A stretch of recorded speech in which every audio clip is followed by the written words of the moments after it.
Chairperson, honorable members, before you is Dr. Luckie Sikwese, Secretary for Public Sector Reforms. Thank you. Dr. Luckie Sikwese, you can take your seat.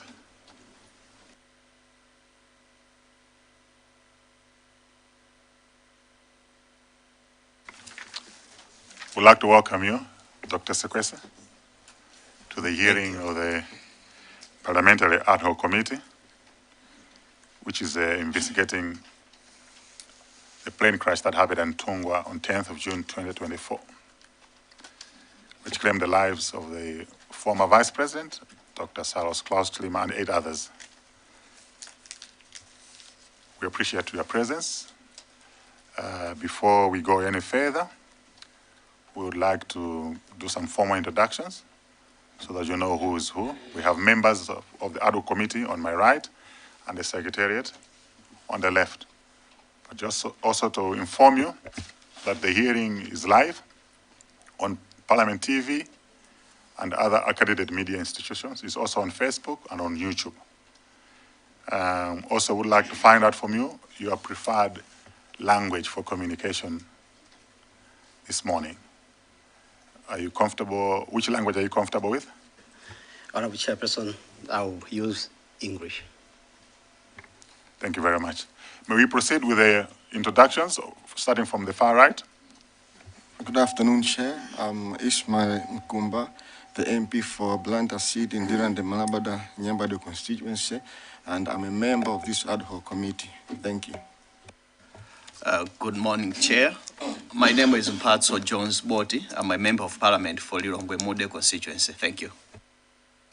Thank you very much, Chair. My name is Felix Njawala, Member of Parliament, Mwanza Central Constituency. And Chair, I'm Joshua Malango, Member of Parliament for the Zagasina constituency, and also a member of this ad hoc committee. Good morning, Chair. My name is Daides Moses Mbengo, MP for Cheuzo Zenvai constituency. Thank you. Chair, morning. My name is Mackenzie Chipamamoto Nkwazi.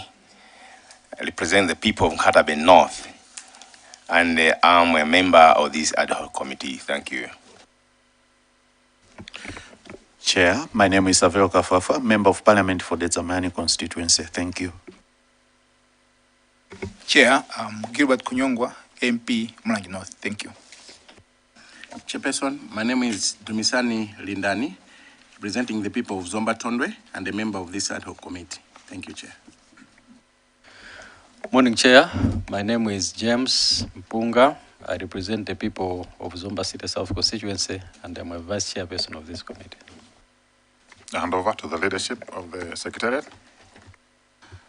Thank you, Honorable Chairperson and all honorable members.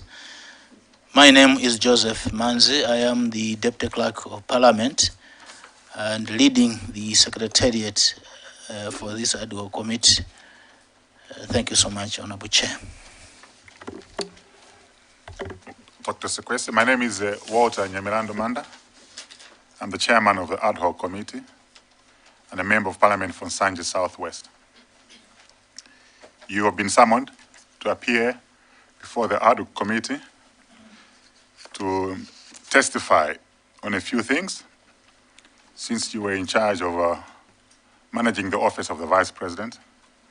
The committee would like to ascertain and establish the planning, communication, and logistical arrangements undertaken within the office of the Vice President. The committee would like to receive evidence concerning the planning of the VP's program, travel arrangements, passenger coordination, communication with government institutions, and events immediately preceding departure. These were summons that were served with you. But before you respond, would like you to take oath. May I request the Secretary to administer oath.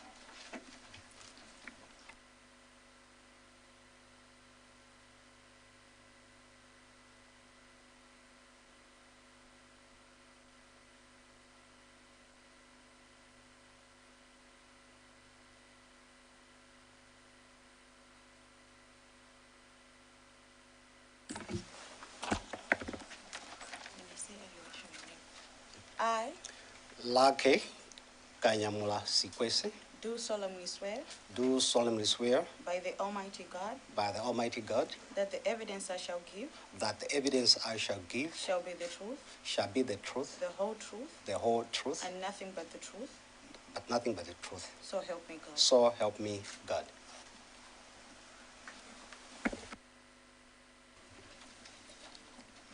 Dr. Sikwese, you may proceed with responding to the summons. I would advise you that once you have made your submission or presentation, the members will be asking you a series of questions. So if you just be prepared to jot down the questions, because there will be a series of questions that will be asked. But we'll try and make sure that they are presented to you in a manner that you can respond in good time. So you may proceed, Dr. Sikwese. Honorable Chairperson and honorable members of the ad hoc committee, summoned by the Clerk of Parliament under Section 60, subsection 3 of the Constitution, Section 9 of the National Assembly Powers and Privileges Act, to appear before the ad hoc committee of Parliament inquiring into the Chikangawa plane crash as former secretary to the Vice President to testify on the chronology of the events from the time the late Vice President returned from South Africa until the travel by the late Vice President on 10th June 2024 to Nkatabe.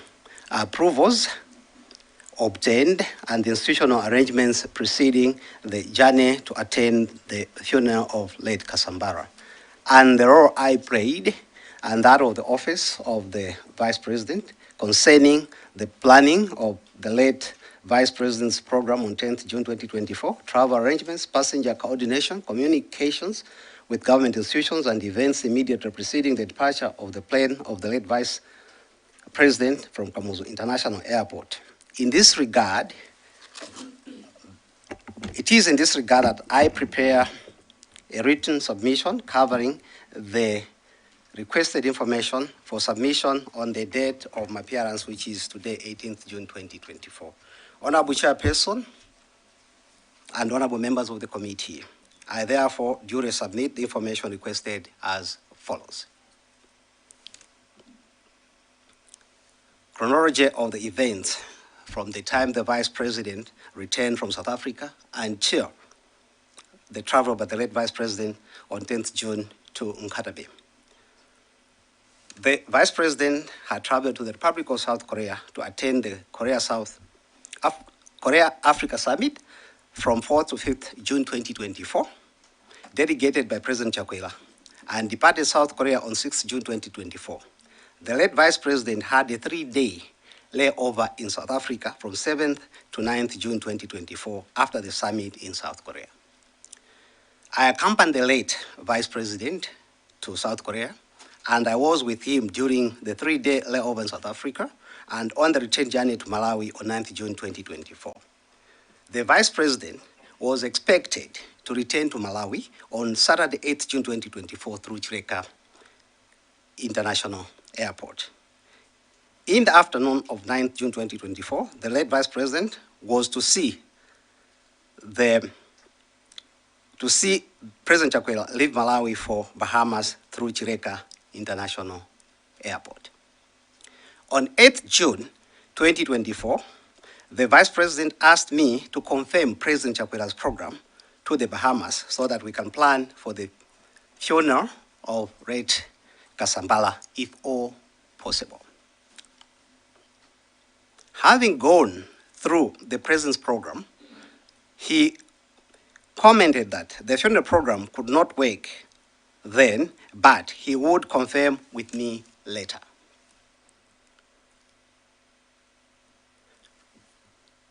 Owing to the changes on the date and port of exit of President Chakwera's departure to the Bahamas from 9th June 2024 to 10th June 2024, and from Chileka to Kamuzu International Airport in the afternoon of 10th June 2024, the late Vice President directed me to make changes that would enable the late Vice President to arrive in Lilongwe on 9th June 2024 in time for the President Chakwera's departure to the Bahamas on 10th June 2024.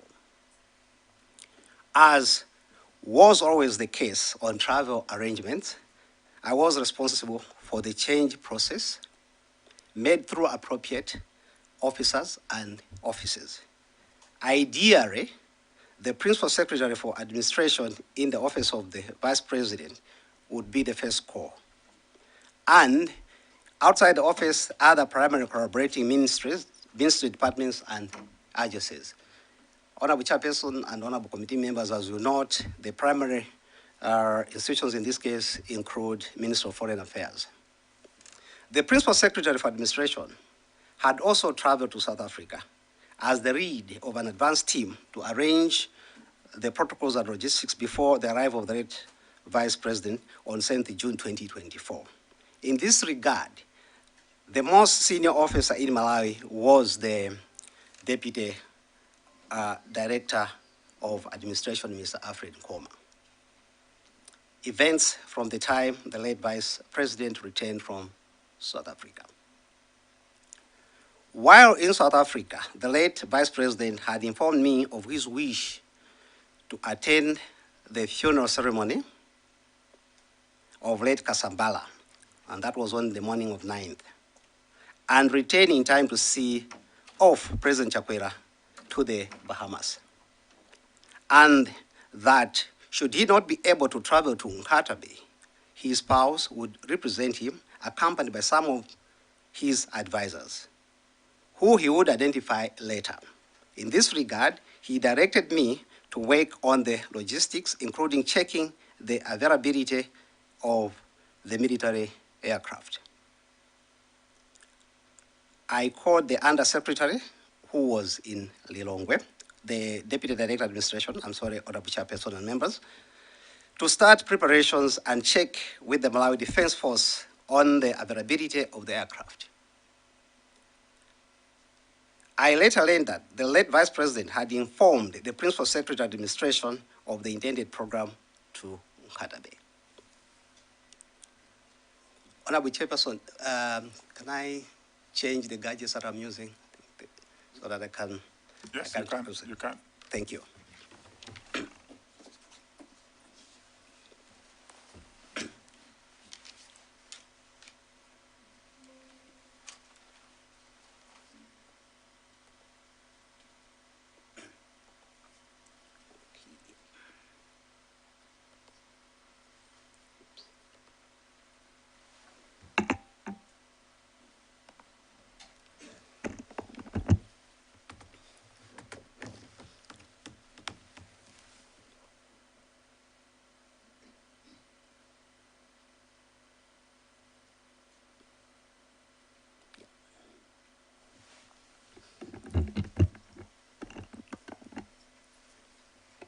I'll proceed, your permission, Honorable Chairperson and Honorable Committee members. You proceed, yes? Thank you, sir.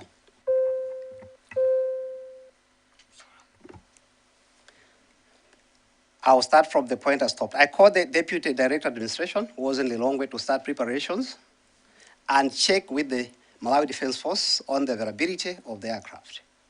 That's when I later learned that the late Vice President had informed the Principal Secretary of Administration of the intended program to Nkata Bay.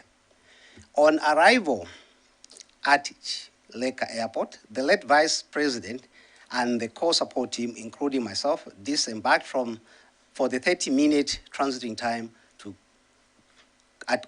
Kamuzu International Airport.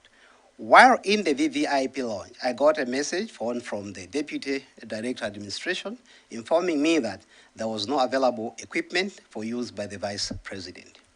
I immediately informed the late Vice President, who guided me to check with the Army Commander if the one that is used by the President, that is the VVIP equipment, was in service.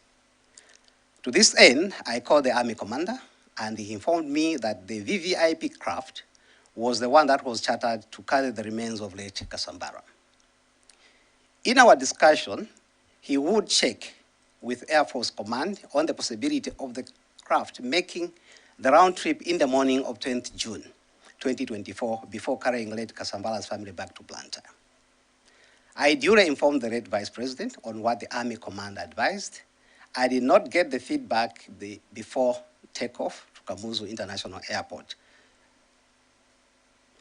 After arrival in Lilongwe, the Army Commander called me that it was possible to use the craft, but I should engage family members on the arrangement of the Vice President using the craft in the morning of 10th June 2024 to and from Mzuzu from Kamuzu International Airport, since it was already chartered. Given this guidance, I called Mr. Joshua Valera, the late Vice President's special advisor, if he knew any relatives of Mr. Kasambala that I would talk to on the possibility of using the MDF craft for the Vice President's trip to Mzuzu in Katabe. Mr. Valera informed me that he was with two relatives, Counsel Mwale and Brigadier General Kuwali, and these duly confirmed that it was possible for the Vice President to use the craft. To this end, I called the Army Commander, who continued with the Malawi Defense Force internal communications. This was the last engagement with the Malawi Defense Force.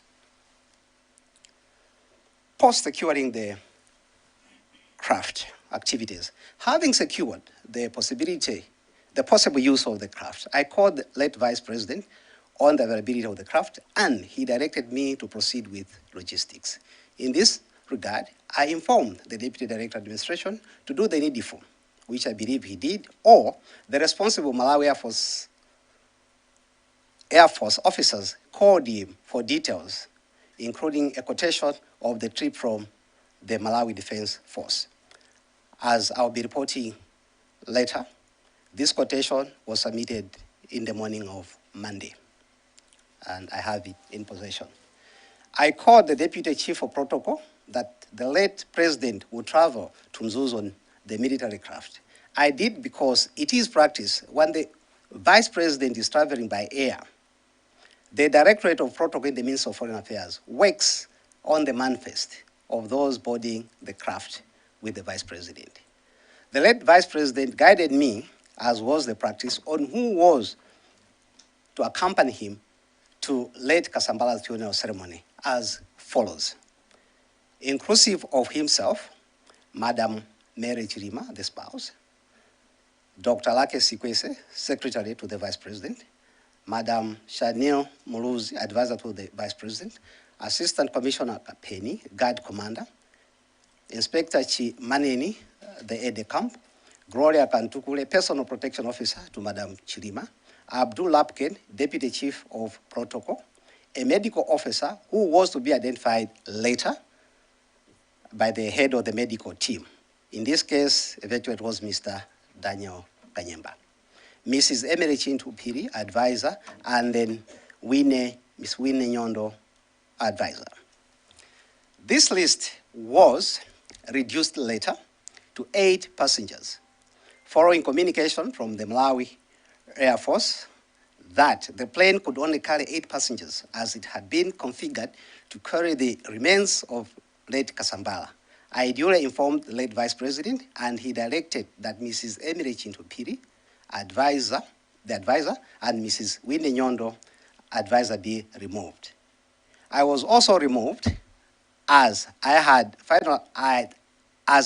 to finalize some memos and documents that the late Vice President had asked me to prepare for submission to the President before departure to the Bahamas. I also informed the Guard Commander on the travel arrangements to enable him work on the security details. Communication with the Secretary to the President and the clerk to the Cabinet. Around 7:30 hours, I noticed that I had missed a voice call WhatsApp from the Secretary to the President and Cabinet, Ms. Corinne Zamba. At 17:33 hours, I called back with no answer. At 17:42, I sent SPC a message as follows: "Good evening, SPC, I missed your call." At 17:43, she called inquiring if the Vice President was back from South Korea and if I could confirm that he would be traveling to Nkatabe for the funeral ceremony of late Kasambala. At this point,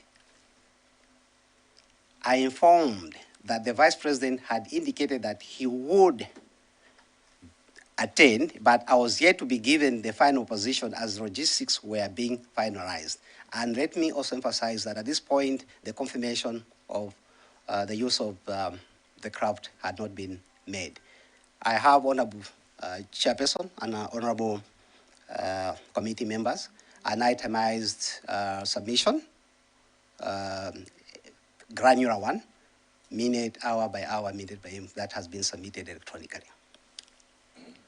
At 20:05, I missed another call from Ms. Colleen Zamba, and I immediately called back. During this call, she wanted to find out if there was space in the craft so that Honorable Chimwendo Banda would join the late Vice President.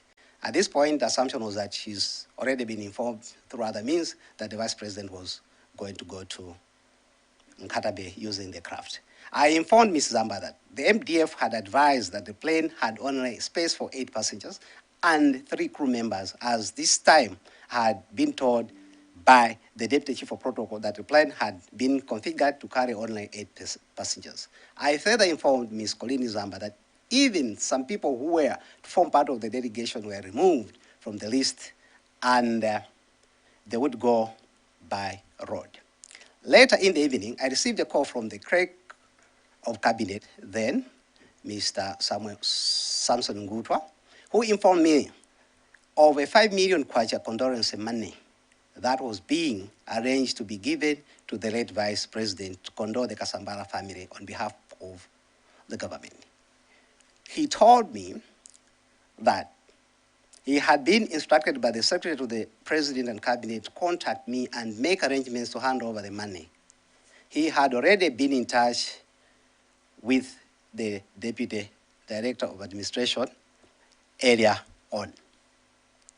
I subsequently advised that this money be handed over to an appropriate officer or officers, that is accounts officers, in the morning of 10th June 2024. Specifically, I guided him to have the accounts officer and OPC to reach out to the chief accountant in the office of the Vice President. Internal normal arrangements will be further made to hand over the money to the ADC or the guard commander at the Vice President's residence before departure of the late Vice President to Kamuzu International Airport. Events immediately preceding the departure of the plane of the late Vice President from Kamuzu International Airport, 10th June 2024. In the morning of 10th June 2024, I read that an accounts officer from the office of the President Cabinet had handed over the money to Ms. Gangile, a personal secretary to the late Vice President. I led this arrangement when Ms. Gangile requested me to carry the money to Kamuzu International Airport and give it to the ADC or the guard commander, as there was no time to get to the Vice President's residence before departure to the airport, as the convoy had already positioned or mobilized. I duly carried the envelope containing the money as I was about to leave to see off the late Vice President at Kamuzu International Airport. And I handed over the money to the ADC who had come, who arrived together with the Vice President, but had disembarked from his car earlier than the VP would do. Upon arrival at the apron of Kamuzu International Airport, I was informed by the advanced protocol and security team that Madam Chirima was not going to accompany the Vice President. Around 09 or 09:05 hours, thereabout, the late Vice President arrived in company of the guard commander and the ADC, and I bid farewell by a handshake as he boarded the plane. During my farewell, he reminded me of the memos, which had already indicated to him that they will be ready by the time he comes back from Nkatabe. Approval was obtained. Given the iteration in securing the craft on the evening of 9th June 2024, the formal paper processes would be completed the following day.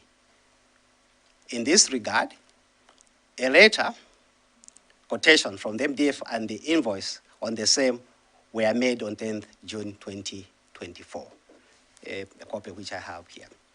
There was no memo sent to the President by the late Vice President informing him of the travel to Nkatabe. The advisory was, as per the WhatsApp message between himself and myself, or discussion between me and the late Vice President, that this would be done the following day. Further, the fact that the Office of the President and Cabinet had come in with some protocol formalities, including handover of the condolence money, my position was that there was engagement between the President and the late Vice President. And as was the practice, which I was privileged to and privy to being in that office, such moments, the VP would not leave without taking leave of the President. So I was working in that context that tomorrow we'll do the formalization. Institutional arrangements preceding the journey to attend the funeral of late Kasambara. I believe these are normal institutional arrangements that relate to the processes and logistics of the travel arrangements. If this is the case, those in the Directorate of Administration organize the convoy and due requirements, including fuels and travel arrangements on 10th June 2024. But these had already started on the 8th, since as I learned later, that information was already passed to the Deputy Director. They had communicated to the Department of Public Events on the Vice President's attending the funeral ceremony for them to do the needful. The security team made appropriate formation and informed all concerned in the security system, as they do, which is outside my responsibility, about the travel of the Vice President, both to Kamuzu International Airport, Mzuzu Airport, and to Nkatabe. The Minister of Foreign Affairs planned for protocol services at Kamuzu International Airport, Mzuzu Airport, and Nkatabe. The role that I played, and that of the office concerning the planning and the details thereof. The role I played. The planning of the President's program is guided by the Vice President and other factors that may arise in course of the program. The role of the Secretary to the Vice President, in this case myself, was to liaise with and through other officers in the office of the Vice President, officers in other government departments and agencies, depending on the nature of the program and associated mode of transport. The primary government departments and agencies outside the Office of the Vice President are the Protocol Directorate in the Ministry of Foreign Affairs, the Department of Public Events, and the Office of the President and Cabinet when need arises. And in this case, I heard also that the Vice President was going to use the aircraft. I had communicated to the Army Commander, and the office did the same. So the planning of the Vice President's on 10th was influenced and affected by the President Chakwera's travel to the Bahamas through Kamuzu International Airport in the afternoon of 10th June 2024, and the burial ceremony of late Rafael Kasambara, which was going to take place on the same day, 10th June 2024 in Nkatabe. In view of the above, the late Vice President informed me that he was going to attend the funeral. I think the details I've already reported in terms of the planning, the involvement of various officers in section 2.0 above. Equally, travel arrangements have been outlined, Honorable Chairperson, in section 2 as I was outlining the events preceding his travel to Nkatabe. And to confirm that my role was to inform the Principal Secretary and the Deputy Director, Administration, to commence the due arrangements and inform those that are concerned. Because beyond those, there is direct connect. The PSA and the Deputy Director, Administration, are the ones who go into the operatives after key issues have been decided on. In connection to others, I duly gave information to the relevant officers, and I also responded to questions from the Secretary to the President Cabinet on the travel arrangements. Passenger coordination on a delegation of the Vice President is first between the Vice President and the Secretary of the Vice President, which I've already explained, and the guidance that I got on such a day, so on such an event. The Secretary to the Vice President, when informed of the trip, obviously, and as I did, I sought confirmation. But apart from those people, I also checked with the guard commander, the ADC, the chief of protocol, and the medical team that are always part of the vice president's delegation, local or international.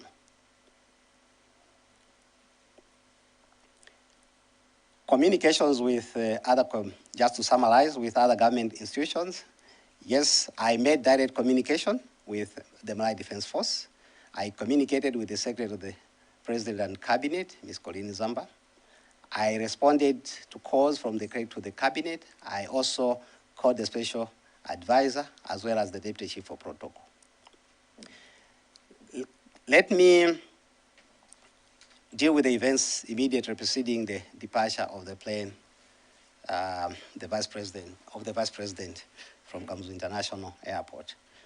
I have Honorable Chairperson and honorable members of the committee, you forgive me for a repeat because I had structured the response as summoned. I arrived at Kamuzu International Airport close to the arrival of the late Vice President, and therefore I only witnessed the arrival of the late Vice President, whom I welcomed at the foot of the plane, handed over the envelope containing condolence money and the envelope containing the speech to the ADC, who boarded the plane before the late Vice President and the guard commander. The late Vice President was the last to board the plane before I bid him farewell, while informing him that the backed office memos to the state president would be ready for him to sign. At the close of the plane's door, I stepped back to the grass perimeter until the plane was airborne. I communicated with the late Vice President while airborne on a message, an urgent message that I had just received, on the cancellation of the visit to Malawi by the Right Honorable Andrew Mitchell, a minister in the conservative government of the United Kingdom, and that was around 09:30 hours. The late Vice President responded to my message around 09, that was on 09:57 hours. Having been informed of the same, he further asked whether Right Honorable Mitchell had cancelled the meeting because he was going to meet him instead of the president. Then later, having been informed that, and that was between 10:35 and 10:40, that the plane had not yet landed by the security officer responsible for operations, who was on the ground, Mr. Limbani Banda, who was at Kamuzu International Airport, I wrote a message to the late Vice President. And the message was, "Sir, I understand you are not able to land due to bad weather. I just advise that you return to Lilongwe." That was 11:10 hours, a message I never got a response from.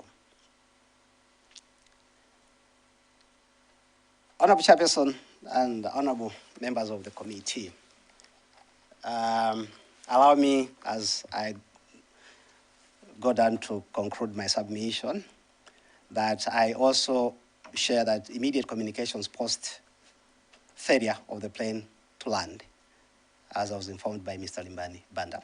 10:41 hours, I received a call from the Secretary of the President Cabinet, but it was interrupted.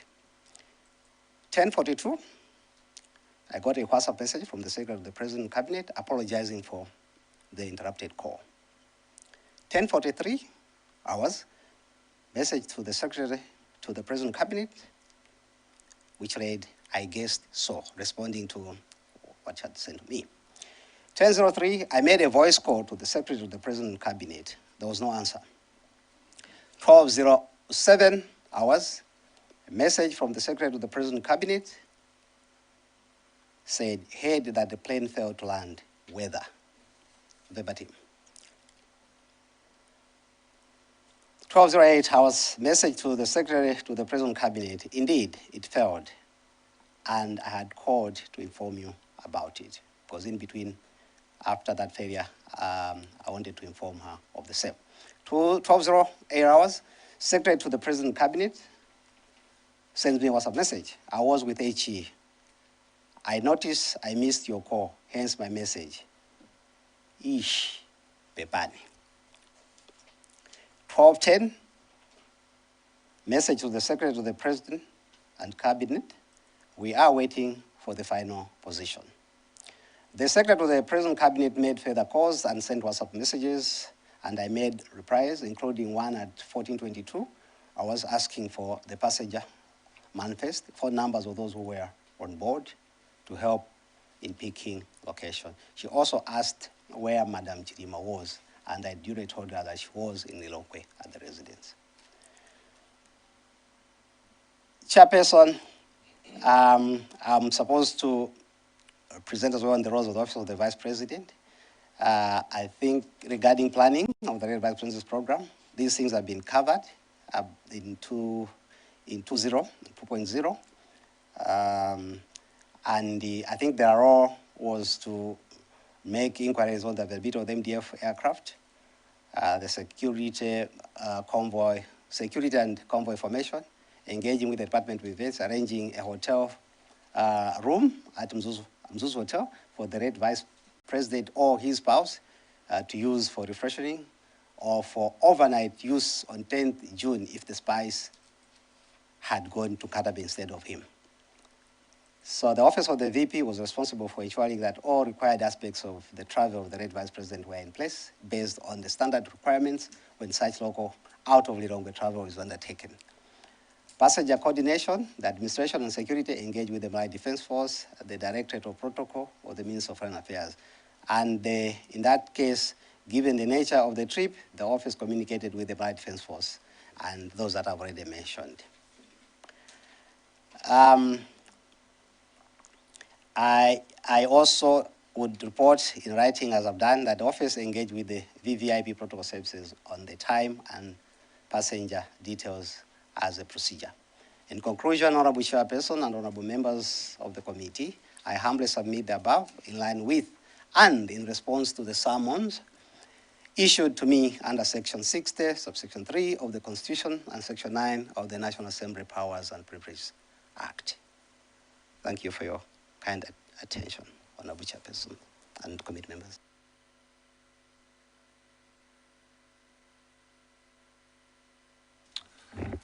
Thank you very much, Dr. Sikwese. I open the floor to members to seek further clarification. Dedza Mayani, Mwanza Central, and Blantyre Malawi. Thank you very much, Chair. Dr. Sikwese, first, we are very sorry as a nation and for the loss that somebody was very close to you in your duties could just go in that manner. I just wanted to learn from you that the issue of a memo to the office of the president regarding the use of the military plane, and I want to extend also in regarding the travel to attend the funeral. I want you to confirm to this committee if indeed that memo was not formally written on the material day, meaning by the 9th of June. So, Chair, I want him first to just respond to that, and I wanted to ask a follow-up question, if that's possible with you, Chair. Thank you. Okay. Go ahead. You can proceed to answer, and then there will be a follow-up question. Honorable Chairperson and honorable members of the committee, that memo was not written on that material day. Thank you, Chair. Dr. Sikwese, would you please confirm to this committee that you used an assumption in completing the travel arrangements regarding that you thought that there might be other communication between the president and his vice. It was an assumption. I wanted you, if you can be able to confirm that. Thank you, Chair, and I'll have a follow-up question if he responds to that. Honorable Chair and honorable members of the committee, it was not an assumption because practice in between, there are no standard set procedures because in the year preceding that event, we were writing straight to the military to check the availability, and they'll send the quotation, and on that basis, would proceed to procure and pay for it.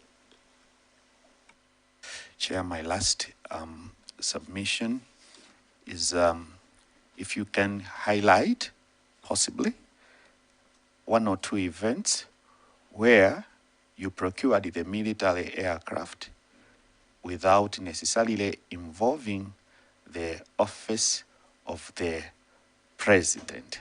Thank you, Chair.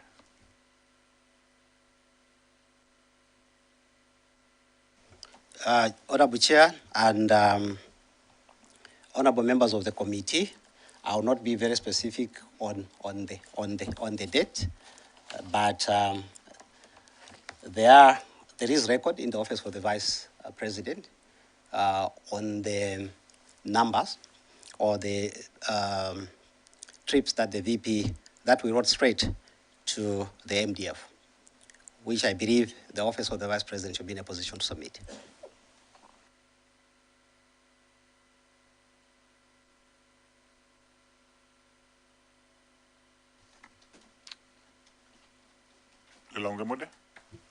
You had your hand up? You had already recognized Mwanza Central.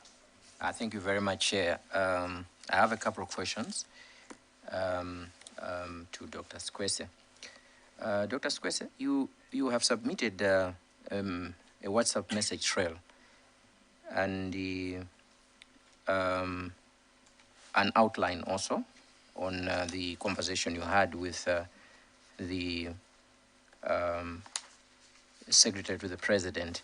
I'm just interested in the message that the outline on page 10 of your submission that at 10:41 you received a call from the Secretary to the President, 10:41, but it was interrupted.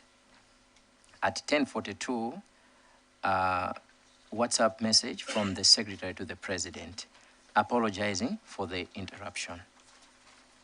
10:43, you sent a message to the Secretary to the President, I guessed so. 11:03, you made a voice call to the Secretary to the President and she didn't answer. At 12:07, you received a message from the Secretary to the President and Cabinet. Heard that the plane failed to land. That's 12:07. Then 12:08, you sent a message to the Secretary to the President and Cabinet. Indeed, it failed, and I had called to inform you about it. 12:08, Secretary to the President and Cabinet, I was with HE. I noticed I missed your call, hence my message. Ish Pepan. 12:10, message to the Secretary to the President. We are waiting for the final position. This conversation has no message. It's not indicating any message that the Secretary to the President was calling for at 10:41 because you received a call. But in the conversation, you have not submitted any content, yeah? Why she called you at 10:41, yeah? So I want to just find out from you if probably you missed it or the call at 10:41 I think maybe the information that she wanted to provide to you was not important anymore, because I thought maybe there could be somewhere where the reason for calling could appear. That's the question number one. Then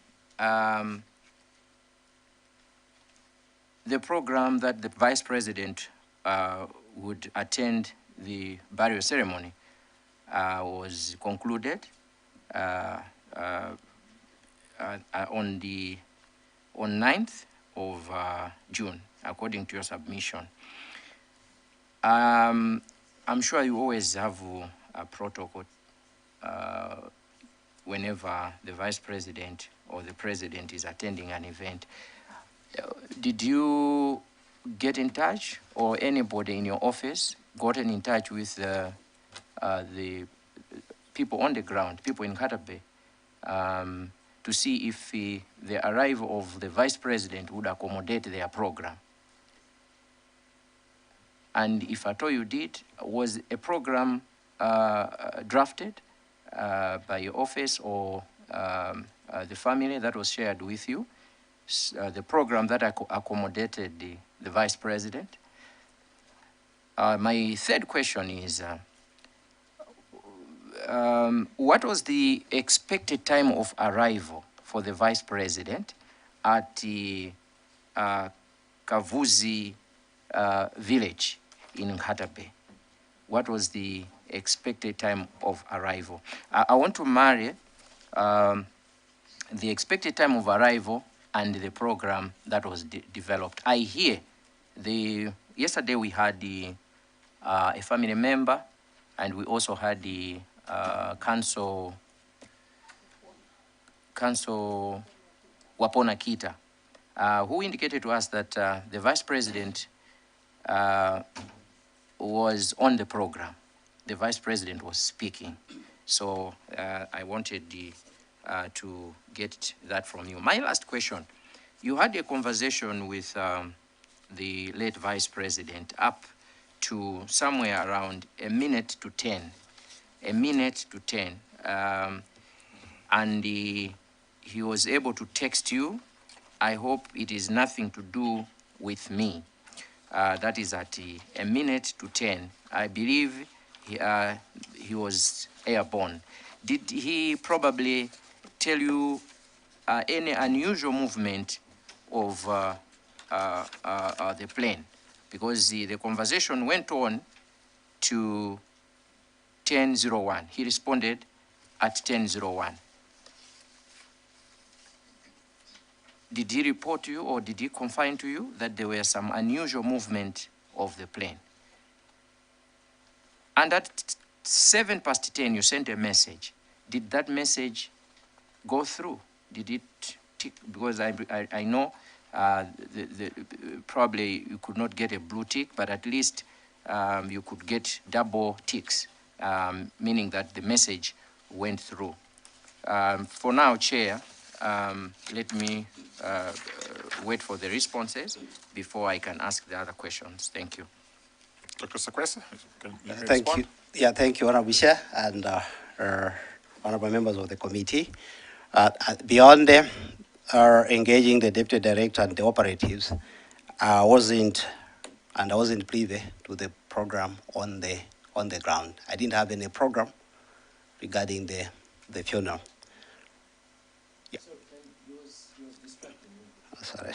Sorry. Okay.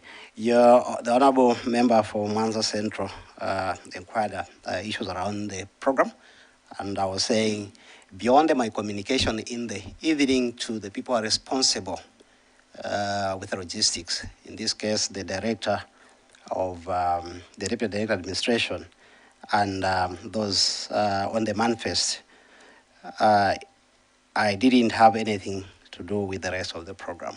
And the only thing that I was interested in was after the BP was airborne to check on the landing. So, honorable members, honorable chairperson, honorable members, I'd never had any program, so I wouldn't know whether the VP was, or whether the program, how the program accommodated him or not. And in that regard, I also wouldn't know the expected time of arrival at Kavuzi.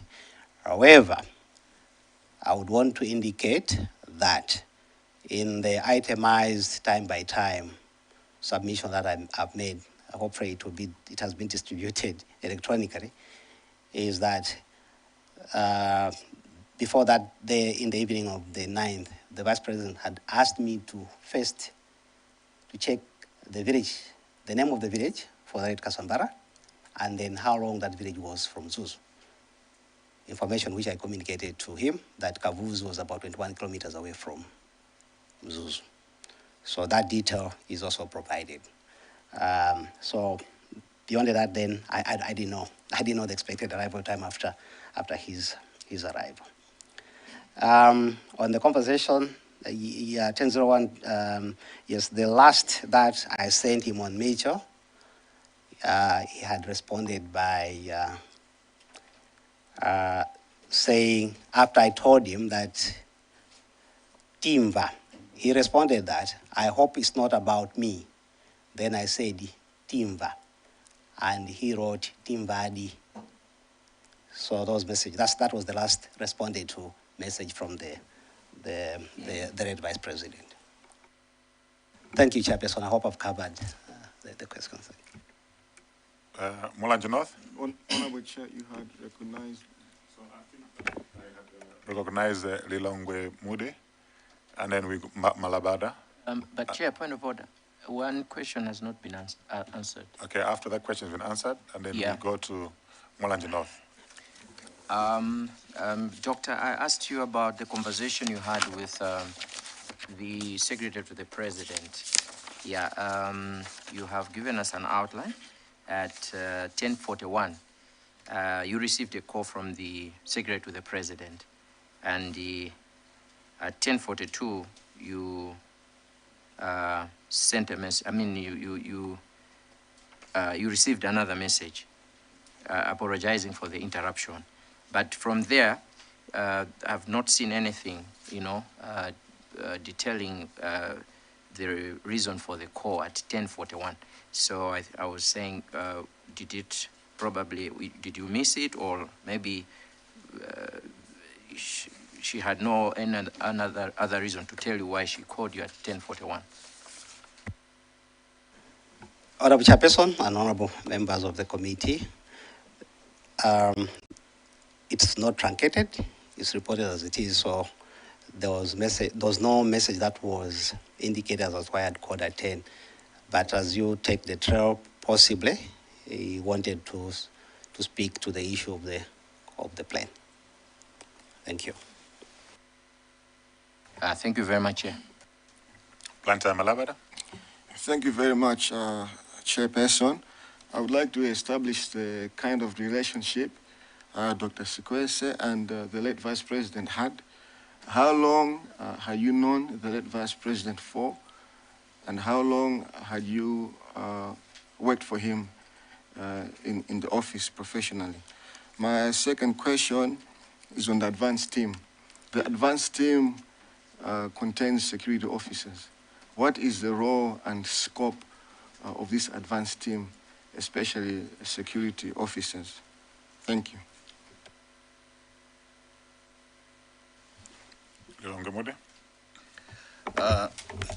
Thank you so much, Honorable Chair.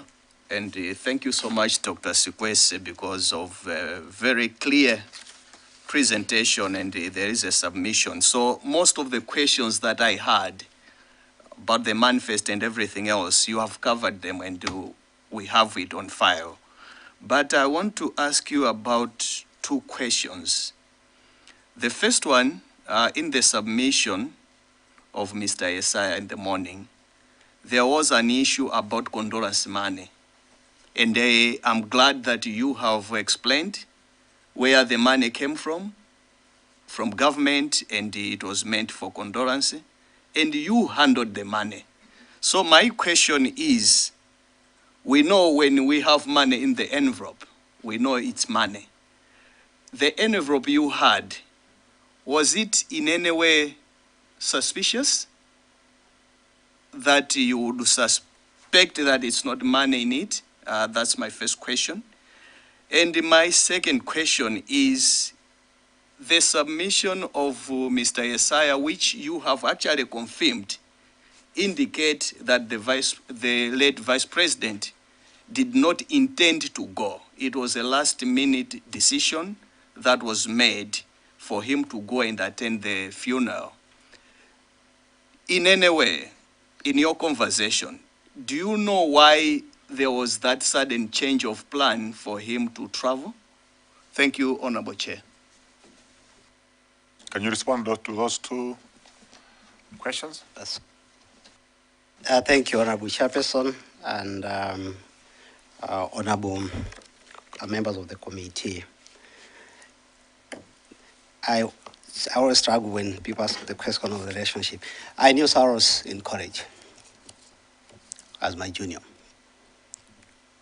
I knew Saros as a friend to many of the friends. And I knew Saros when he was times have weekends around at my brother's house in Blantyre, Nyambadwe. The knowing that they are friends. Professionally, I knew Saros when I was Secretary for Information Communication. Then he was the CEO of Airtel, was then. And with that professional interaction, some minds do meet on certain elements and build from that bondage. That's how I knew him first. Second, I knew SKC when the DPP government, or DPP won in 2014. As Secretary for Information, I was tasked with quite a number of assignments. One, I hope, without permission from those that are out there, when I was tasked with the first to come up with a portrait, official portrait for President Peter Mutharika. So I led that process and the finalization of the official portrait. The person who was tasked with that responsibility to have the final say was late Vice President. So the bonding begins to grow in that. I was also privy as Secretary for Information then to work on the official statement that President Peter would be using at Kamuzu Stadium. So that also gave me a closer interaction with him professionally. After change of government, as NAPS would know, you are not so sure where you're going to be in terms of the posting. Saros had, in his wisdom, I should believe, and maybe advised that I should become his principal secretary. Of course, there was a colleague there. I'll say this, which I normally don't want to say. It was a long struggle. I didn't want to, because of the background relationship that we had, to maintain some professionalism. But with the last word, after 35 minutes of engaging on a phone call, he told me, I am the Vice President. And I said, yes, sir. And he said, you'll be receiving the letter. At that time, they were forming so that's how I happened to be his secretary, or the principal secretary. That was in 2014 to 2017, somewhere there. And thereafter, I was reassigned to be clerk to the cabinet. That relationship continued because of the nature of the office until I moved out. But as I said, there were two relationships. Knowing him as my brother, then there were also personal things that developed in the process that we worked. So take it, I knew him in two ways, as a professional, as well as a person that I would relate on certain matters, advisory, normal jokes. As I said, he was my junior in college, so by 3 years, but we bonded. Then there was the question about the money. If I'm hoping I didn't skip, my handwriting seems to betray me. I'm hoping I didn't skip the other question. Regarding the, yes, the condolence money, I've outlined how the money came in, and I trust the person who handled the money would be in a position to explain how, whether the account and whether there was something suspicious. And as far as I'm concerned, given the submission that I made, the secretary gave me an envelope. And when you read through my submission, there's an issue of the speech. So I was chasing the speech, and then, so because there was no time, she gave me an envelope that I carried to the airport. And I was dashing, I was late, dashing, they didn't have transport, and I handed over that envelope. So I had no time and didn't have any sense that that would be suspicious. There would be something suspicious. It was money. And I didn't see on trust as we do in the office that the secretary gave me the money for condolence. I didn't even open, I didn't count. Thank you. You want to follow up? There's second question. Also one question that has not been answered. My question on the advance team, the legal responsibilities of the advance team, especially the security officers. The two things that the office of the Secretary of the Vice President and with the various formations in it, paramount is the welfare of the Vice President. And in that welfare, there is comfort in the residents, and then there is the issue of security.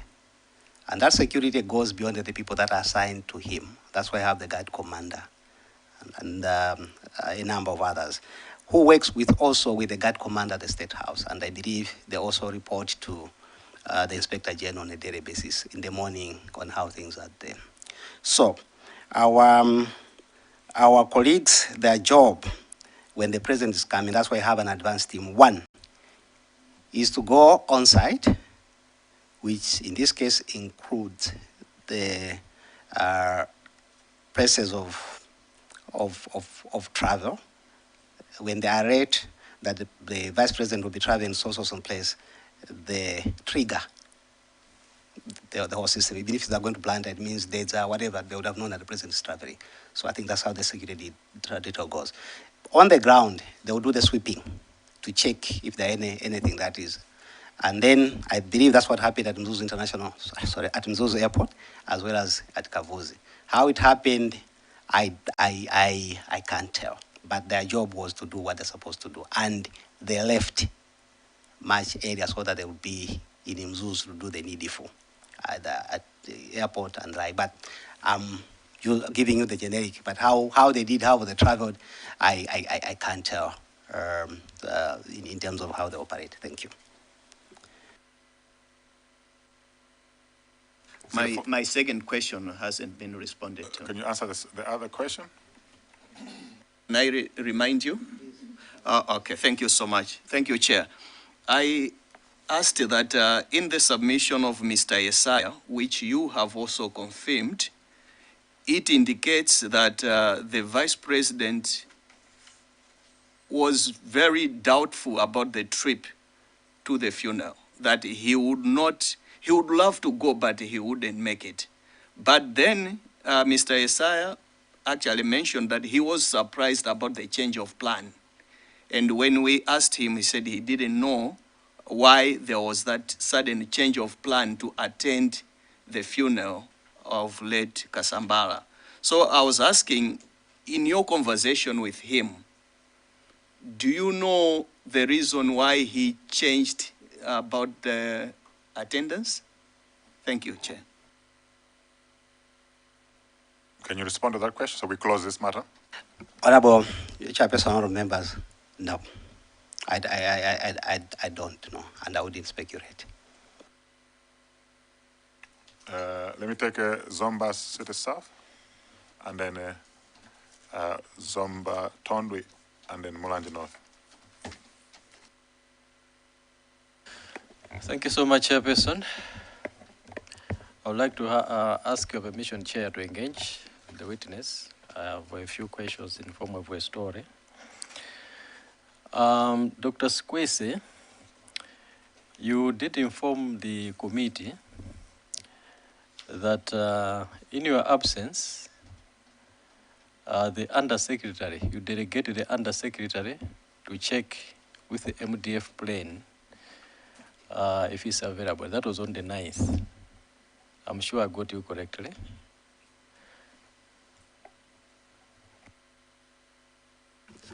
Chairperson, yes, I did.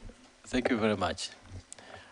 And you have also said that you called the Army Commander for confirmation of the availability of the flight. Can you remind us the time that you called the Army Commander for confirmation of the availability of the flight?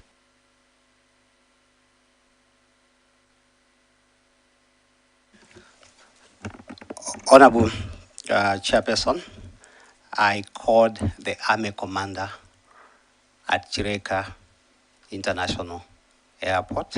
The specific time I wouldn't inform, but it was when we had arrived and having received information that there was no equipment. Thank you. And you have also told the committee that you are supposed to confirm with the family of the late Kasambara if they are going to allow you to use the equipment. Can you also remind us the time that you called the family of the late Kasambara?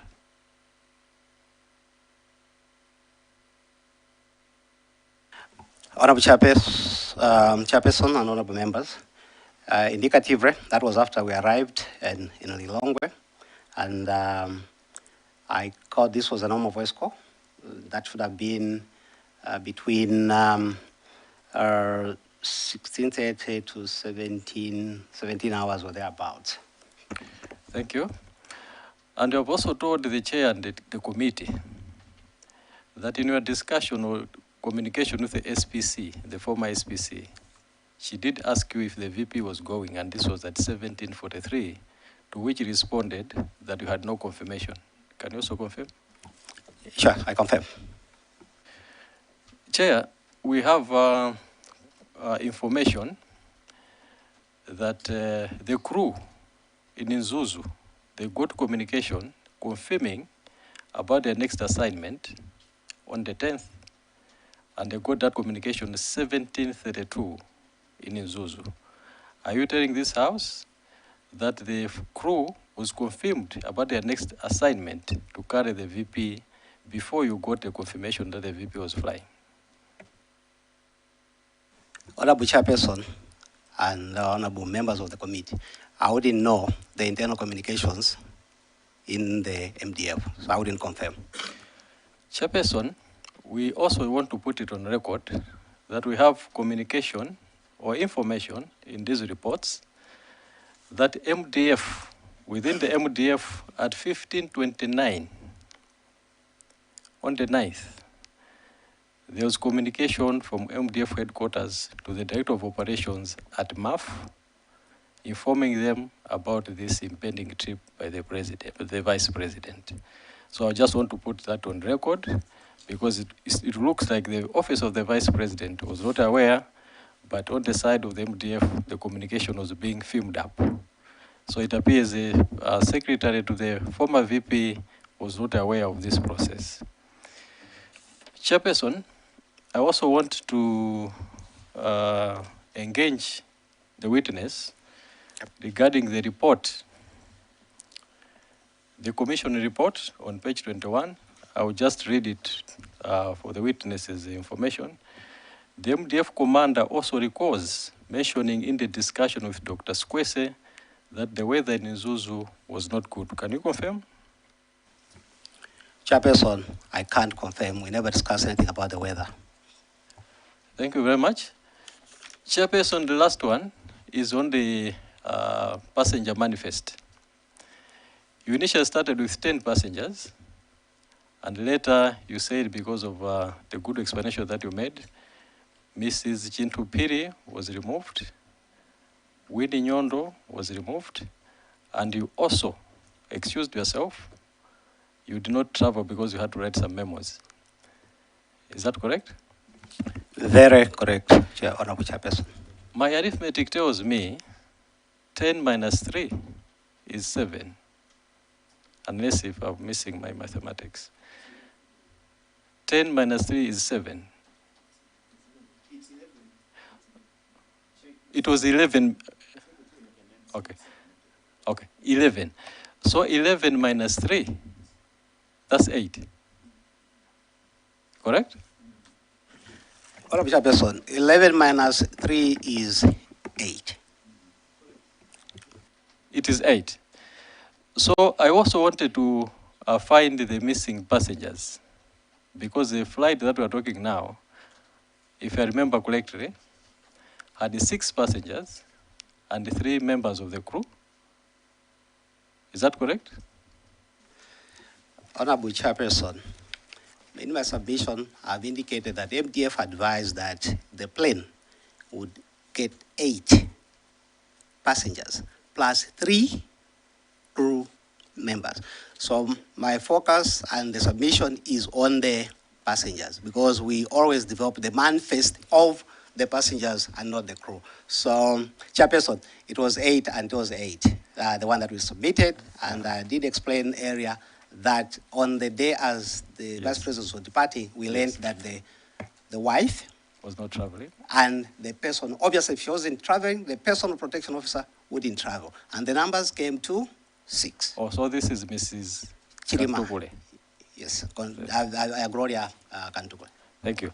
Chairperson, my very last, I also want to take you to the evidence that we have on record regarding the memos. I remember one of our commissioners did ask about the memos to the president at that time.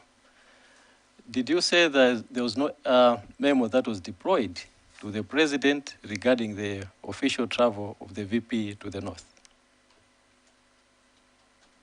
Honorable Chairperson and honorable members, yes, I did. And can you also confirm that it was not mandatory for this to happen? On the plane, yes. And on the travels, yes, there was practice that the VP calls or does memos. It is reason, even after back to office, we produce memos, of which one I was working on that particular day. Thank you. So in your opinion, can you say that the VP was delegated to represent the president at the funeral of the late Kasampara? Honorable Chairperson and members of the honorable members of the committee, I did in my submission explain that given that the office of the president and the cabinet did bring in, first of all confirm, and then bring in the condolence money so that the vice president uses the condolence money or delivers the condolence on behalf of government, it to me pointed to delegation. Thank you. No, thank you very much. I just want confirmation. Are you saying the army commander did not brief you that the weather was bad to Mzuzu when you were booking the flight? Because it is minuted in the Commission of Inquiry. So we just want to confirm with you, because at the time you were meeting the Commission of Inquiry, I'm sure you took an oath.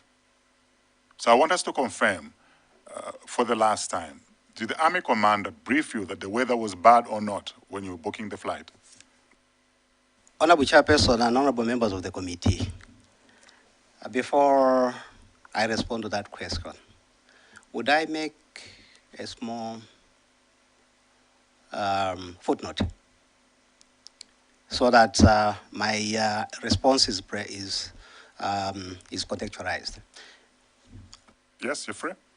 Thank you. Honorable Chairperson and honorable members of the committee, without being, I want to use the right words without being caught off guard, without being derogatory on maybe the process and what have you, having handled some of the inquiries on other issues in my other capacities, when there is some information that is not true, you need to come and do the verification or corroboration, which I never had, and that's the reason I'm saying I never discussed the issue about the weather. If I had issue about the weather, I would have, as I was briefing the VP, also indicated. There's nowhere, even in my submission, the interaction that I had with other people, that the issue of the weather came in. I submit. Thank you. Supplementary, Chair. I need to move. So hold your supplementaries. I'm going to move with Zomba Tondwe. Thank you so much, Chair. Dr. Sikwese, I have a few questions for you. Initially, we have had two witnesses who stressed, both of them mentioned that the normal procedure is that the hiring of this plane, the military plane, cannot be done without the commander-in-chief. You were not so clear. I wanted to confirm if you're saying the same thing or you're saying otherwise. If you'd allow me, Chair, to go like that before, would you confirm that?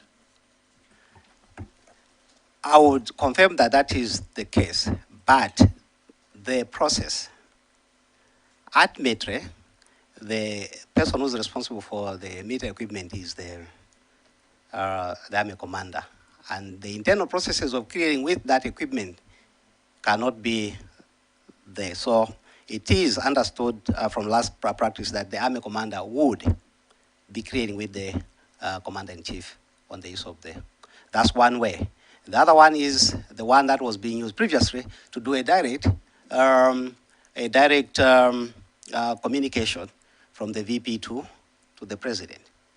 And thereafter, then even in that case, the processes would also begin, because internally, I believe, I take that the Army commander would eventually go to the commander-in-chief for clearance. And I'm not privy with the internal communications in the military. Thank you. Okay, my apologies, Chair, I will go on the same thing. I wanted to confirm because we were told that the first stage is to write a memo expressing interest to hire the equipment. Where does this memo go? It goes to? The memo and the samples that I have in a situation where you are in the normal planning goes to the president, indicating he's traveling to some place, and then given the circumstances he would want to use. And in this case, I'll give an example. There was a function in Mulanje about the disaster, memorial of the disaster victims, and then he had a function in Karonga. A due process was done. Thank you, Chairperson. Thank you so much. I think I'm answered, Chair, on that one. And then the next one, I wanted you to confirm that we are talking about the money, the 5 million condolence money, but you were just told that it's money. In essence, it was a envelope or something, a bag, but you didn't verify that it's money. Can you confirm that? I didn't verify. So you're not sure what was there, in essence?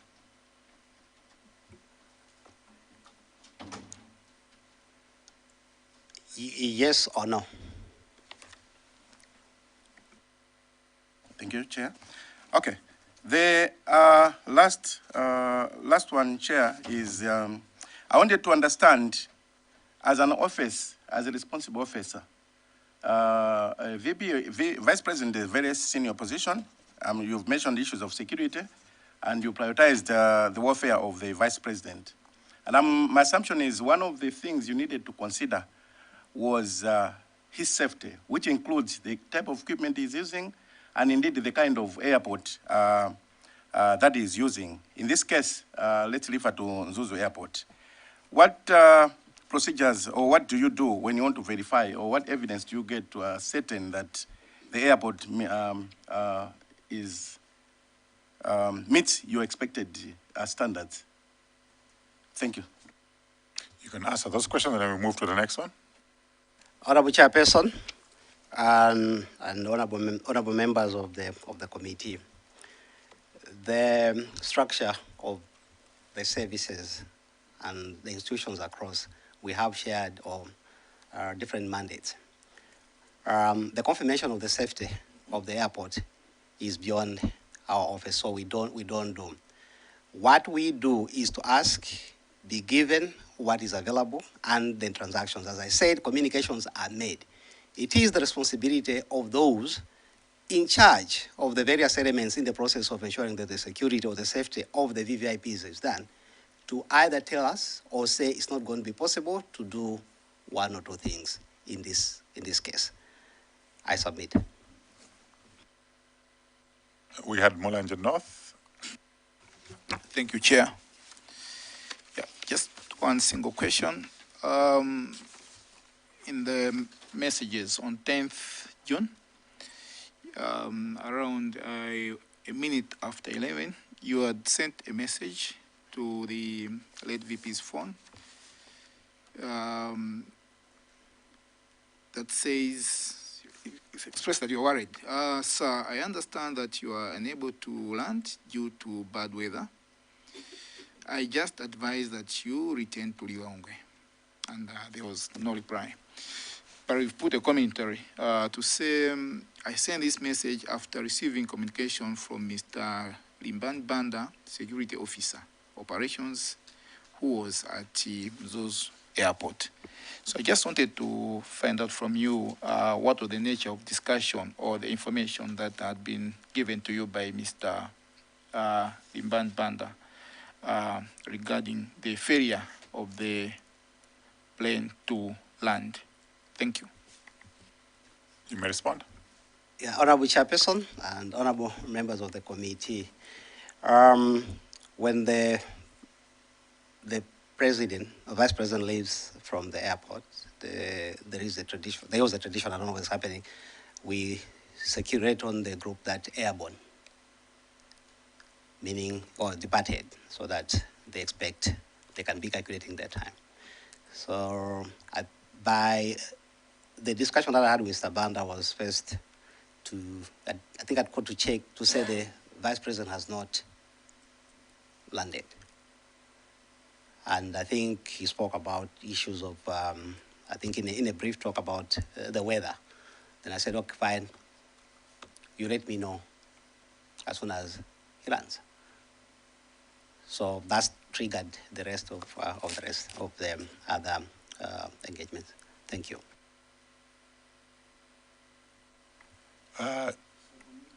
Kadabe North, I'll come there. Kadabe North.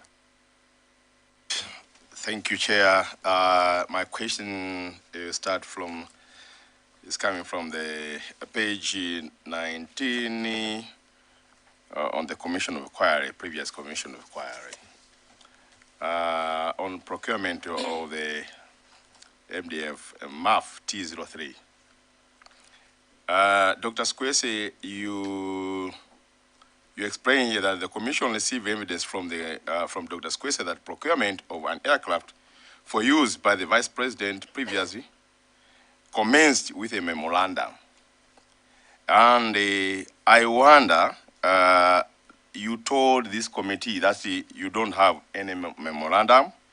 So I wonder, this communication was done by verbal at the high office like that? You can confirm that? Honorable Chairperson and honorable members of the committee, yes, this one went down without the memo. As I said, it used to be. Later in the years, it was when we have agreed with the Vice President on the mod, writing a letter, or colleagues calling the MDF, and thereafter the process began to happen. So in this case, yes, it happened. That's why there were calls. After I engaged the Deputy Director of Administration, who made inquiry and later on reported to me on the Nane Avela ability. So I would explain it in that way. Chair Unzonzavai. Thank you so much, Chair. Mine is just one question. During confirmation of the aircraft, I would like to know from you, Dr. Sikwese, if the Army Commander told you any technical issues unusual occurrences or operation concerns observed before or during the flight? Thank you. Can you take that so we move on? Honorable Chairperson and members of the committee, nothing of that sort was ever discussed, or he never communicated anything in that regard. Zakasina. Thank you so much, Chair. Good afternoon, Doc. I'll first start with your verbatism when you are responding to a question from Zomba Tonwe, where he was talking about the normal procedure on the hiring of the Malawi Defense Force plane. If I quoted you well, he said on the normal planning, you're supposed to do a memo from your office to the office of the president. How do you explain the hiring of the plane on 9th to be used on 10th, with the key word on a normal planning which you used? The planning was not normal. Not normal in a sense that I think I've given a background. I, myself, the PSA, and the rest of the people were out, and the instructions on how the VP would like to were coming on the same day. And being, I'm saying, abnormal because of the time factor. And this reason, when the call was made, the Deputy Director of Administration, Under Secretary, had to begin the phone calls, which has been always the case anyway, before you make inquiry and then the formalities of writing take shape. So that's, and in the process also, you note that I said the planning of this trip was influenced by so many factors, which led to the unusual. We were not in the comfort zone where you're saying 4, 6 days or 10 days for us to do the planning.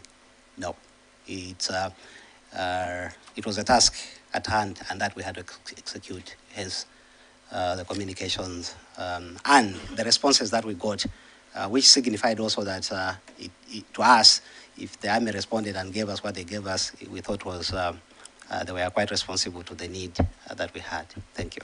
All right, thank you. And I would want you to confirm from your task which you have presented on the conversation and talk with the president, the vice president. Then at 6:40, when you are at Chireka, when you got a call from your deputy director that there's no military aircraft as requested, you have said, I informed the late vice president of the situation, and I was guided to check with the Army commander of availability of VVIP presidential plane. Can you confirm that? Yes, sure, I can. So you had called the Army commander after on direction from the late vice president? Yes. Have you ever before called the Army commander when you were previously ordering or hiring the plane? Yes, I have. General Nundwe, plus, all those I've ever spoken to them. So when you talked to Army commander, you said he had referred you to the family of Kasambara, but he had called Mr. Valera, who was in a company of 2 relations who agreed on the arrangements. Who are these relations which you talked to? Honorable Chairperson and Honorable members of the committee, I spoke to Joshua, who was in company with the relations, Council Male and Brigadier General Wali. Thank you. Mwanza Central, then we move to the next one. Thank you very much, Chair. Dr. Sikwese, I know you knew the late Dr. Chirima because as you indicated, he was a friend to your brother. We were once together at Chancellor College. You worked together in the Ministry of Information. and you were together in the office of the Vice President. On this particular day, on 10th of June, you shook his hand when he was going to board the plane. Did you notice any unusual dressing? That's the first question. And the second question is, you were the PS in the office of the Vice President. Did you get any official communication that the plane that the late Vice President was traveling in was missing? If you did, who communicated to you, and at what time? And again, were you communicated when the plane was found? And were you informed about the circumstances or the state of affairs?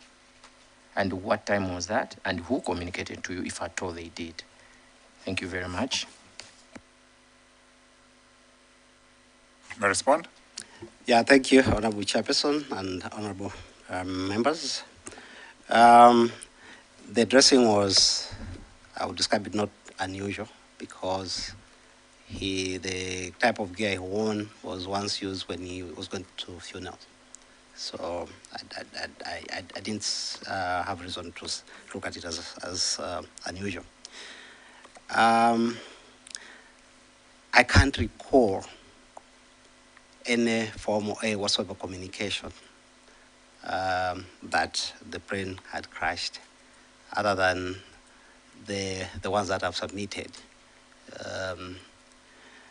The other only thing that I recall was on the 11th that I was invited to, the secretary told me that you're supposed to be at OPC for a meeting.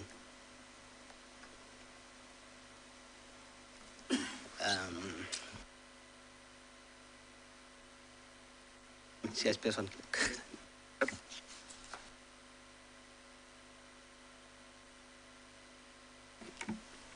Yeah, that's the only time. That's when I went to that first meeting. And that meeting was not for an announcement, but was a meeting planning for the,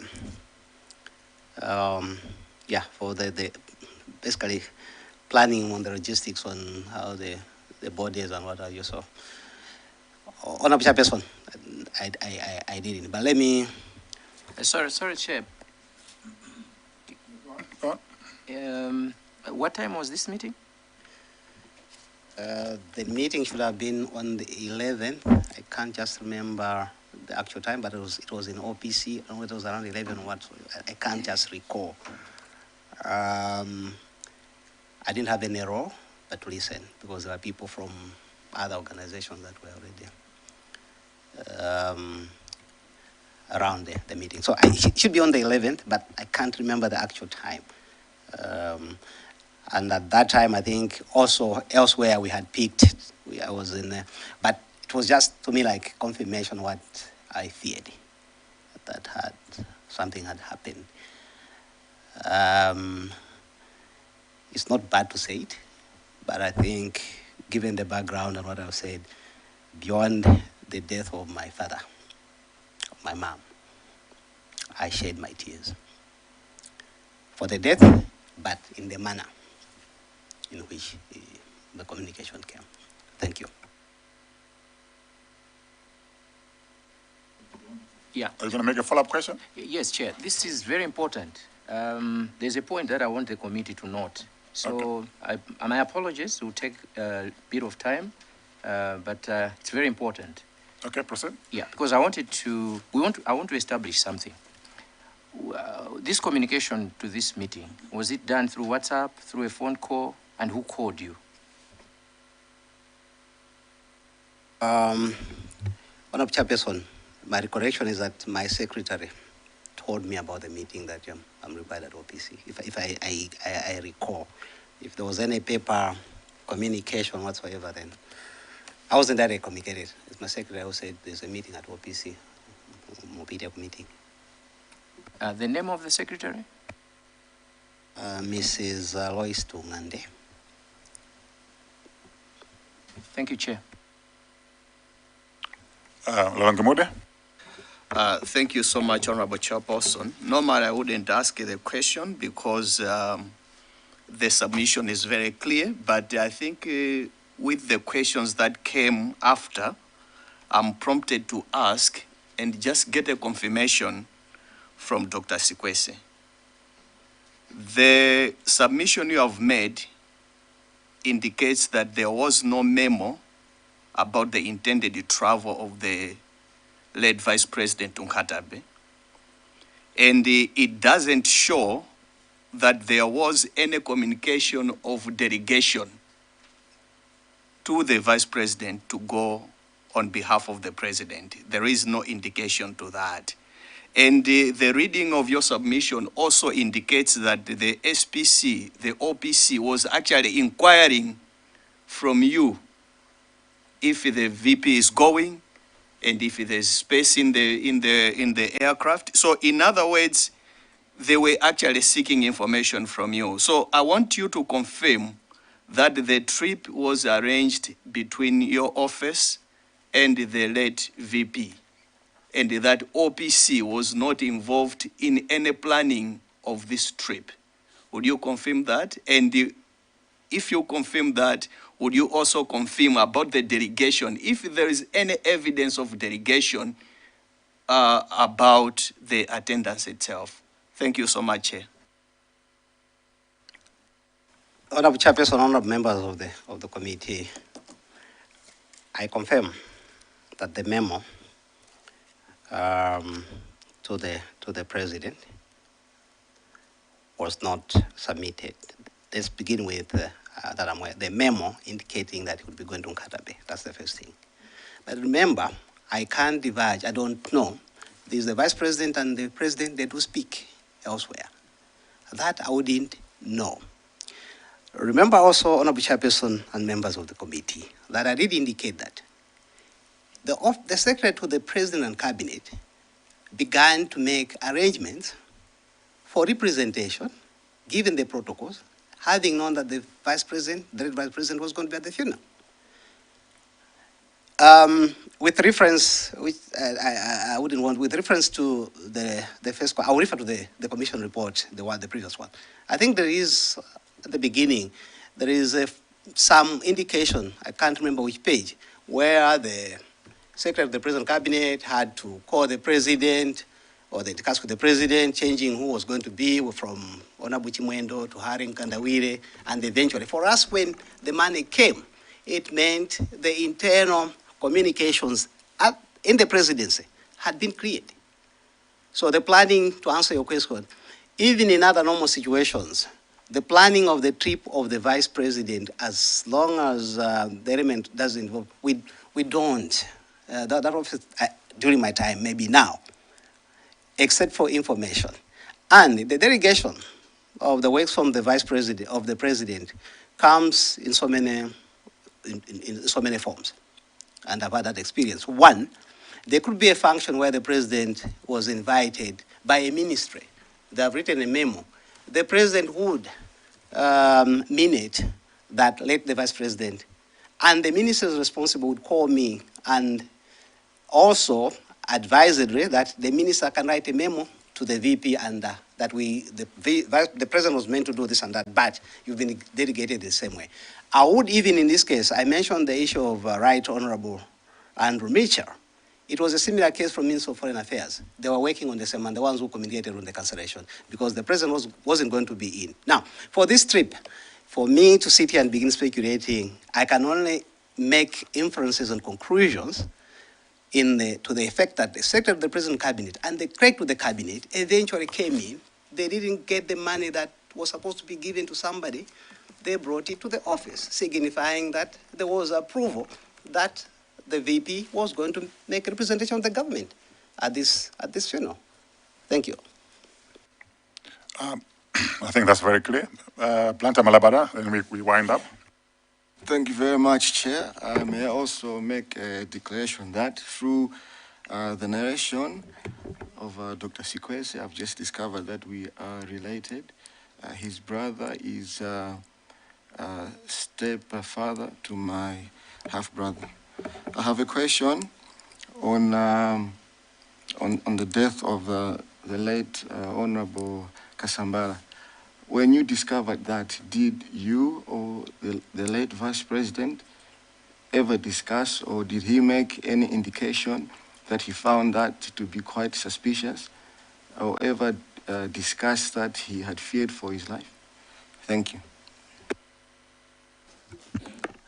Honorable Chairperson, honorable members, never at any point did we ever discuss with the VP the issue of the death of late Kasambara. The discussion was around the program.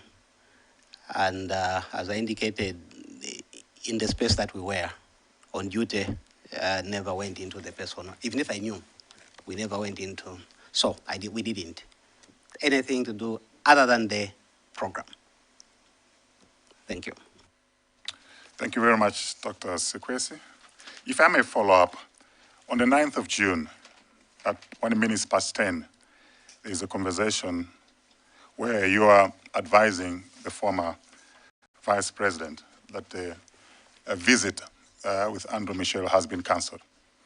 And at 10:01, there was a suspicion. Let me just read it. You were informing the Right Honourable that the visit by Andrew Michel has been cancelled. And the Vice President at 9:59 said, I hope it's nothing to do with me. And then 10:01, a message, you said, Team Vadi. And the Vice President responded, Team Vadi. Now, I'm trying to understand, what was the suspicion there about Team Vadi? Honorable Chairperson and honorable members of the committee, you may recall during that period, late Vice President was passing through the case, was under charge by the Anti-Corruption Bureau. And what that meant was the British were very sensitive, we believe. That's our interpretation. In our office, we do political analysis, that's what I do, and like. So then that they cancel the trip because the President, Mitchell was coming in, and then was meant to meet the President, and the President delegated to the VP because the President would be in the Bahamas. Over and above those, in that regard, the cancellation, the VP was just speaking, is it because of my case, and which we also know when it comes to international relations, certain sensitivities they do come into play. So I think it was that's why I said, but I wish and also I had engaged somebody in Ministry of Foreign Affairs and he had explained to me.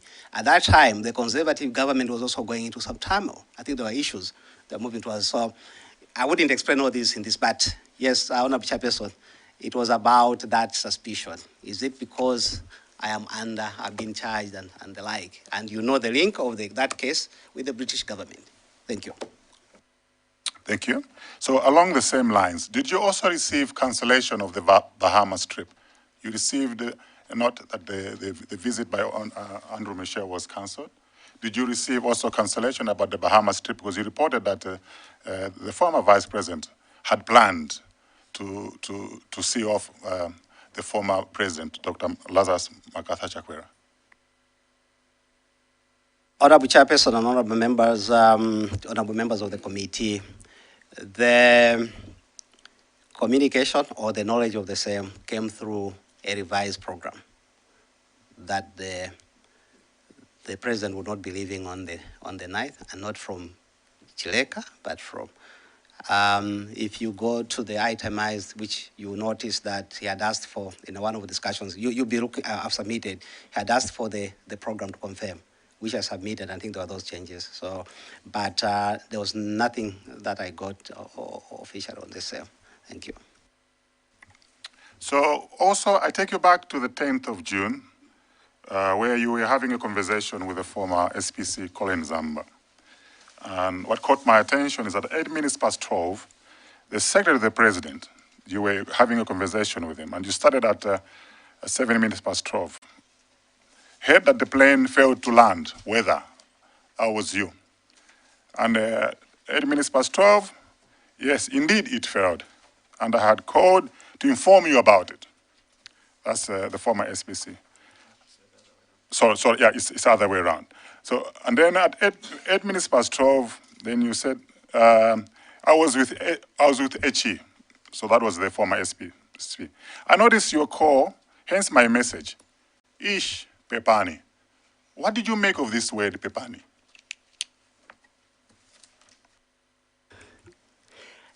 Honorable Chairperson and members of the committee,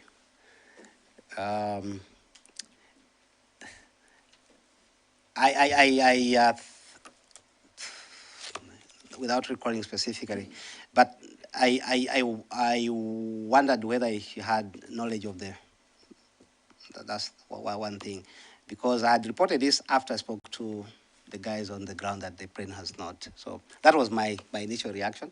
But I also later on thought maybe it was the issue Pepan was that the plane had not landed. She was worried that the plane had not landed.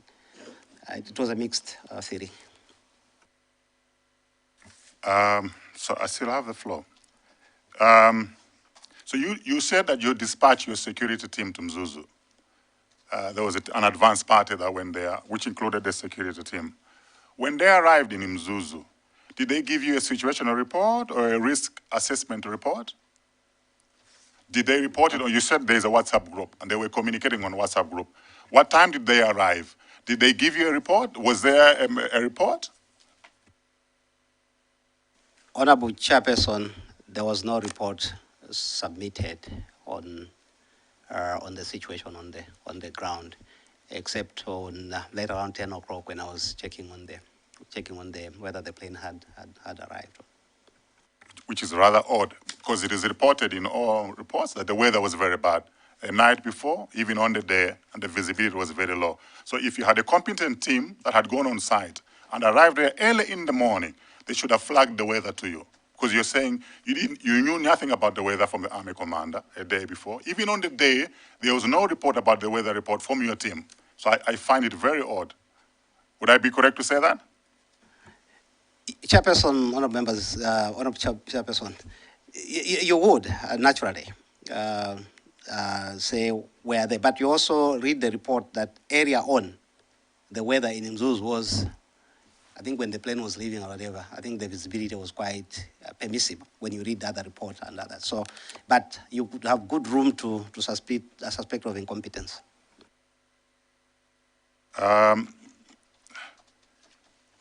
Dr. Sikwese, you've did a very good job for a very long time managing the affairs and the office of the Vice President, and that's why he kept you for a long time. But something went wrong. In retrospect, is there anything you could have done better to save the situation or manage the situation better? Do you have any regrets when you look back?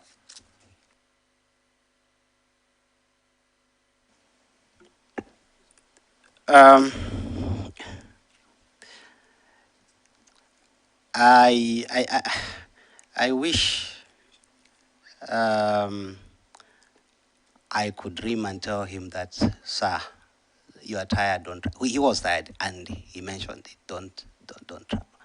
But because behind the scenes, other people, I don't know up to now what made him to make that decision. Secondly, in terms of the process, it's what beats me very much. I've been on the plane with him on some trips, not that plane, but the other one. Yeah, I think both. What beats me is that where was this decisiveness of SKC? because he was somebody who were in his senses. And the moments that we threw at times joking, they would sell. Inerundi mauza kuti tizienda kunyanja huku. No, samaende kunyanja kulibwino tigwe pajani. Ngadi kugwa mu at one point when we were flying that in the normal jokes that we used to have. So what beats me is from the time he said I'm going, I'm not going, what was it that was in his mind that should I have done something different?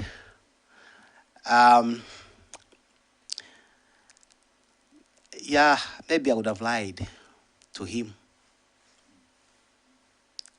I would have lied to him, created a story that would bring him back.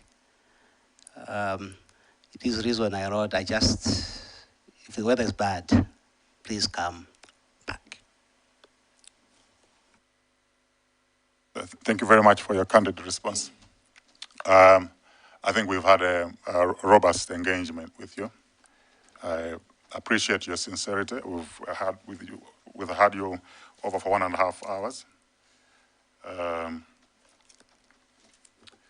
This was the only moment that the committee could have a conversation with somebody who was close to the former vice president.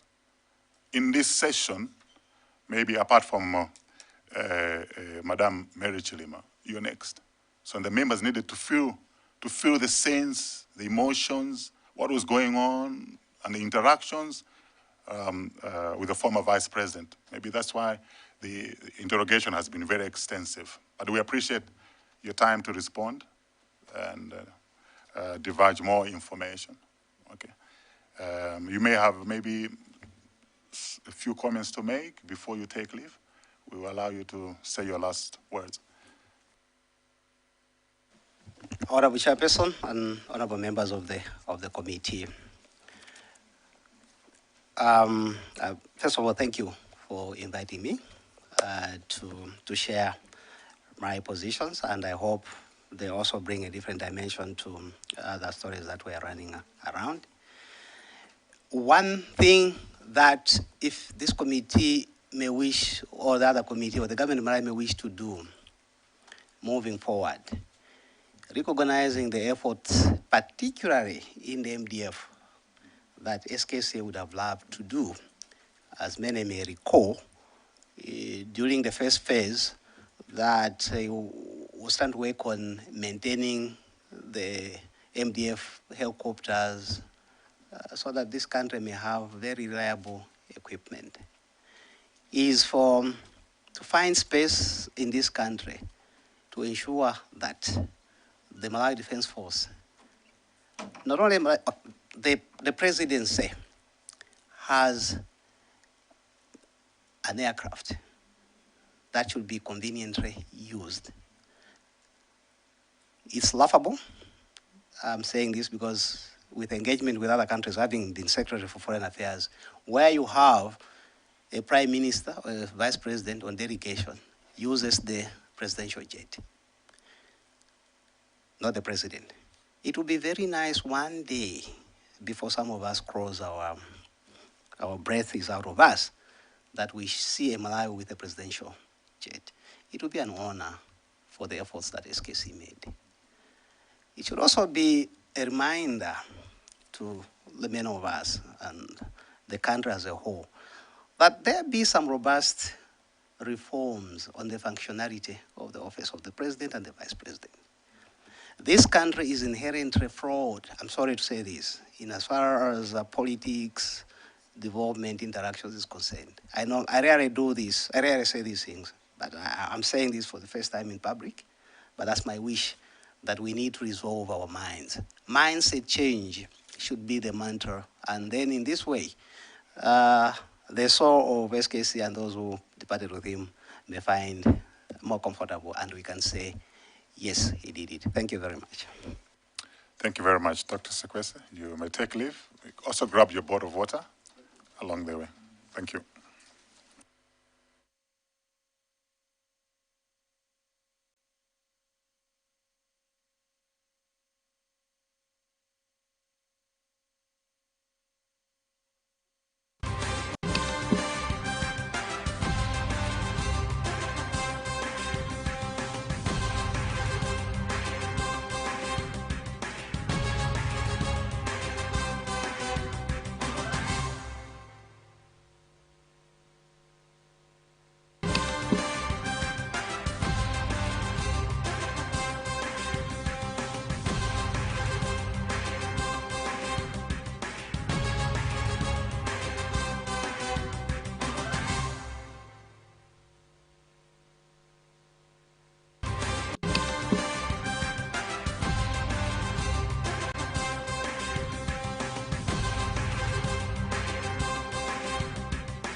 On that note, the committee breaks for lunch, having engaged 2 witnesses so far. The committee commenced its business by engaging the Principal Secretary in the Office of the President, that's the Principal Secretary of Administration, in that Office of the Vice President, Mr. Eric Yesaya, and this was followed by an engagement with former Secretary to the Vice President, Dr. Luckie Sikwese. In summary, these officials touched on issues of planning and coordination in that office of the Vice President, and sharing further details on the same engagement, the officials touched on issues like planning of the Vice President's program, travel arrangements, passenger coordination, communications with government institutions, and events immediately preceding departure. Following several questions from members of the committee, the officials have furnished the committee with information regarding the roles that they played in between the events that led to the tragedy. Now, this afternoon, the committee is expected to welcome other individuals from the same office of the Vice President. That's the former Special Assistant, Special Duties in the office of the Vice President, Ms. Chimwemwe Kachikuwa, the former Special Assistant in the office of the Vice President, Ms. Winnie Nyondo, as well as the former Special Advisor in the office of the Vice President, Mr. Joshua Varela. They are expected to submit their opening testimonies and later take questions from the committee. We will be back at 2:45 this afternoon for more live comprehensive coverage of the ad hoc committee on the Chikangawa plane crash as they continue to engage witnesses on the matter. My name is Rachel Gonani, hoping to see you at 2:45. Tingofotokozapo kuti iwo ndimene zayendera zokambirana za komiti imeneyi ku chigawo chakummawa pamene ndithu akhala kumva maumboni kuchokera kwa ogwira ntchito osiyanasiyana ochokera ku ofisi imeneyi ya wachiwiri kwa mtsogoleri wa dziko, Office of the Vice President. Pakali pano tikunena kuti komiti apita tsopano ku nkhomaliro kukapumira kuti akumanenso nthawi ikamakwana 3:15 masanano. Tingonenapo zimene zachitika kummawaku, komiti yamva maumboni kuchokera kwa ogwira ntchito mu ofisi ya wachiwiri kwa mtsogoleri awiri amene wandithu ndi Mr. Eric Yesaya amene ndithu ndi Principal Secretary of Administration mu office imeneyi ya Vice President, komanso Dr. Luckie Sikwese amene ndi Secretary kapena tinene kuti mlembi wakale mu office imeneyi ya Vice President. Mwachidule akuluakulu amenewa anakambapo za mmene amagwirira ntchito zawo za tsiku ndi tsiku kuti kodi ndondomeko zimene amatsata zimakhala zotani, ndipo kumapeto kwake anamvanso mafunso kuchokera kwa aphungu osiyanasiyana a komiti okhudza mmene amagwirira ntchito zawozo komanso mmene anagwirira ntchito kuchokera pa nthawi imene ulendo umenewu unakonzedwa kufikira pa nthawi imene ndege imeneyi inachita ngozi ku Chikangawa.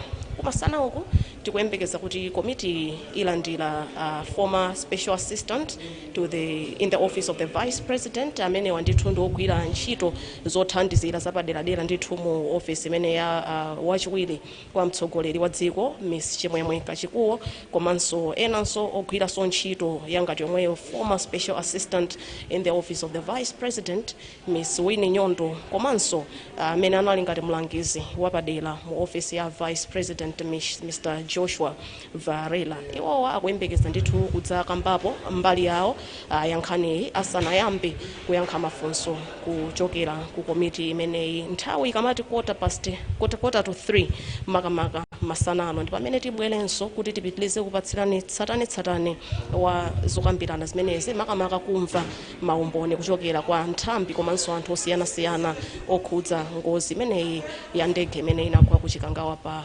10 June 2024. Dzina langa ndi Rachel Gonani, pitilizani kuonera Parliament Broadcasting.